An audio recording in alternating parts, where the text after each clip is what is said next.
Wah, halo semuanya. Balik lagi nih di channel kesayangan kita. Kali ini, kita mau ngajak kalian buat jalan-jalan virtual ke salah satu negara paling menarik dan punya sejarah panjang di dunia, Tiongkok alias Cina. Udah pada penasaran kan? Ada apa aja sih di negeri yang satu ini? Mulai dari tembok raksasanya yang legendaris, kulinernya yang bikin nagih, sampai budaya dan tradisinya yang unik banget.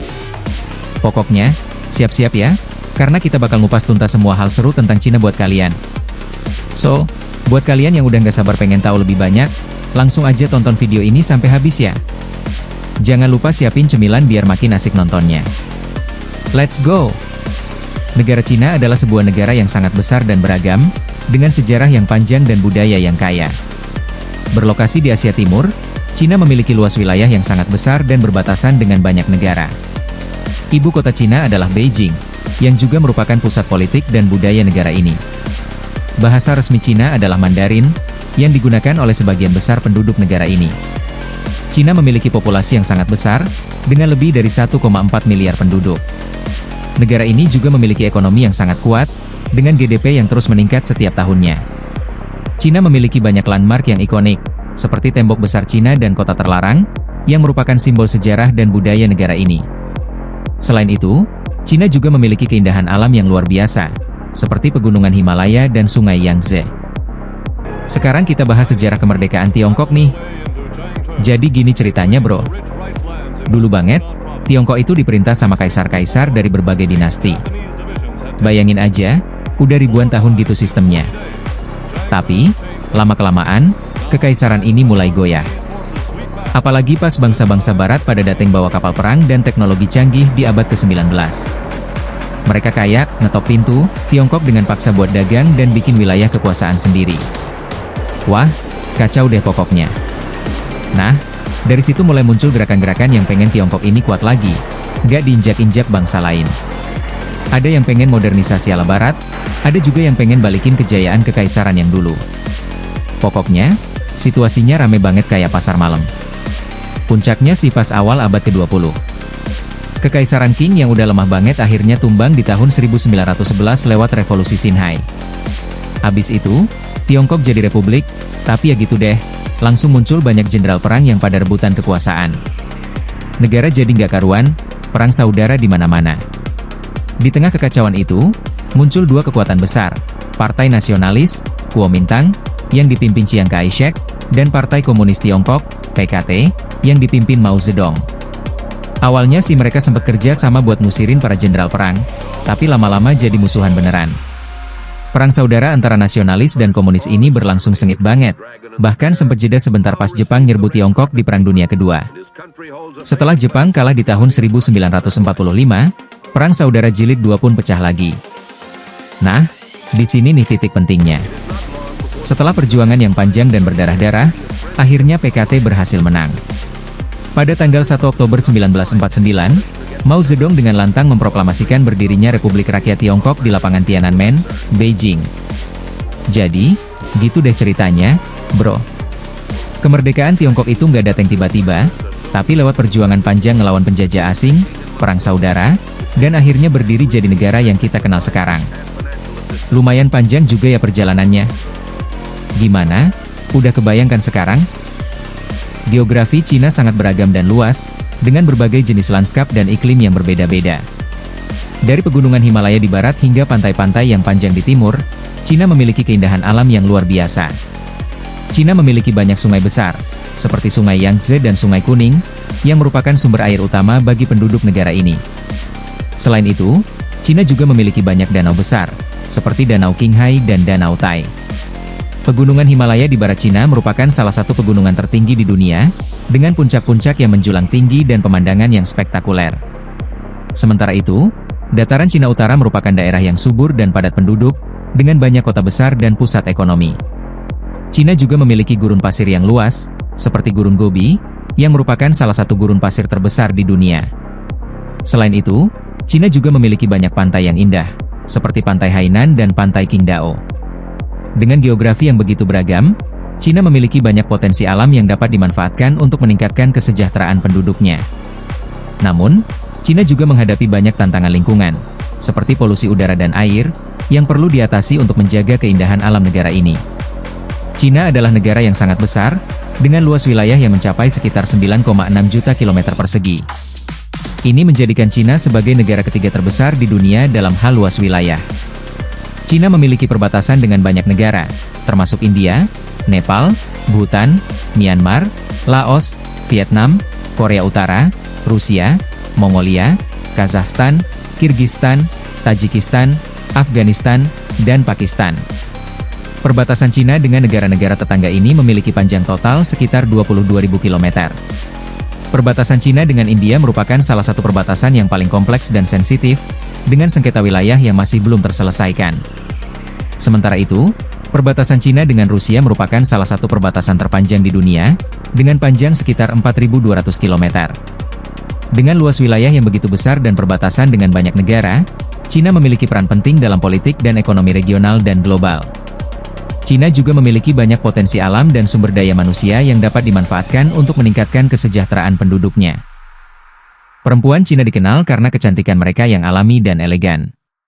Dengan fitur wajah yang halus, mata yang besar, dan rambut yang indah, mereka memiliki penampilan yang sangat menarik.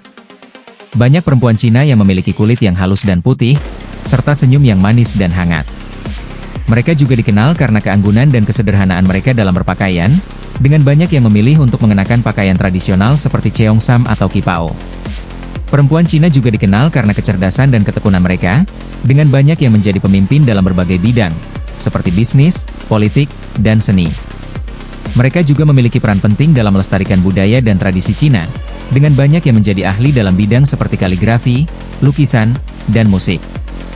Dengan kecantikan, kecerdasan, dan ketekunan mereka, perempuan Cina telah menjadi simbol kecantikan dan kekuatan di seluruh dunia. Cina telah menjadi salah satu kekuatan ekonomi terbesar di dunia, dengan pertumbuhan ekonomi yang pesat dan stabil dalam beberapa dekade terakhir. Negara ini memiliki populasi yang besar dan beragam, dengan lebih dari 1,4 miliar penduduk yang menjadi konsumen potensial. Cina juga memiliki infrastruktur yang sangat baik, dengan jaringan jalan, kereta api, dan pelabuhan yang luas dan modern. Ini memungkinkan barang-barang dan jasa untuk dipindahkan dengan cepat dan efisien, sehingga meningkatkan produktivitas dan pertumbuhan ekonomi. Selain itu, Cina juga memiliki sumber daya alam yang melimpah, seperti batu bara, minyak, dan gas alam. Negara ini juga memiliki industri manufaktur yang sangat besar dan beragam, dengan produk-produk seperti elektronik, tekstil, dan mesin yang diekspor ke seluruh dunia. Dengan kekuatan ekonomi yang begitu besar, Cina telah menjadi pemain penting dalam perdagangan internasional dan memiliki pengaruh besar dalam perekonomian global. Negara ini juga terus berinvestasi dalam teknologi dan inovasi, sehingga meningkatkan kemampuan kompetitifnya dan memacu pertumbuhan ekonomi yang berkelanjutan. Rahasia kekuatan militer Cina, apa yang bikin mereka ditakuti? Cina punya militer yang gak main-main. Mereka nggak cuma andal di jumlah, tapi juga di teknologi, strategi, dan cara mereka memainkan peran global. Kekuatannya bukan cuma senjata atau tentara, tapi juga bagaimana mereka membangun sistem yang sulit ditandingin. Pertama, soal duit. Cina nggak pelit ngucurin dana buat pertahanan. Anggaran militernya cuma kalah sama AS, tapi mereka pinter banget ngelola itu semua. Alih-alih boros, mereka fokus ke teknologi lokal, bikin senjata sendiri, dan riset yang bikin barat was-was. Dulu mungkin dikenal sebagai peniru. Sekarang mereka jadi inovator, jet siluman J-20, rudal hipersonik, drone canggih, semuanya buatan sendiri. Lalu, jumlah personel.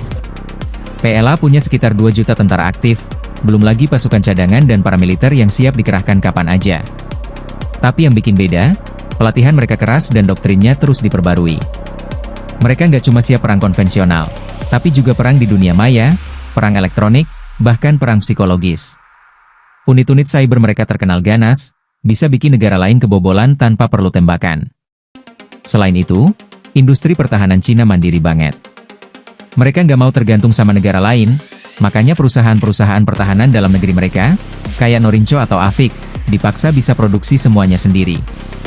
Kalau ada sanksi atau embargo, mereka tetap jalan tanpa masalah. Yang bikin makin kuat, strategi mereka nggak cuma soal perang fisik.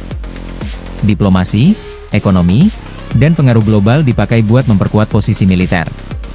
Proyek Belt and Road bikin banyak negara tergantung sama Cina, dan itu jadi senjata tersendiri. Mereka juga paham betul cara main di wilayah abu-abu, kayak operasi di Laut Cina Selatan atau tekanan ke Taiwan, tanpa perlu perang terbuka. Terakhir, doktrin mereka, pertahanan aktif.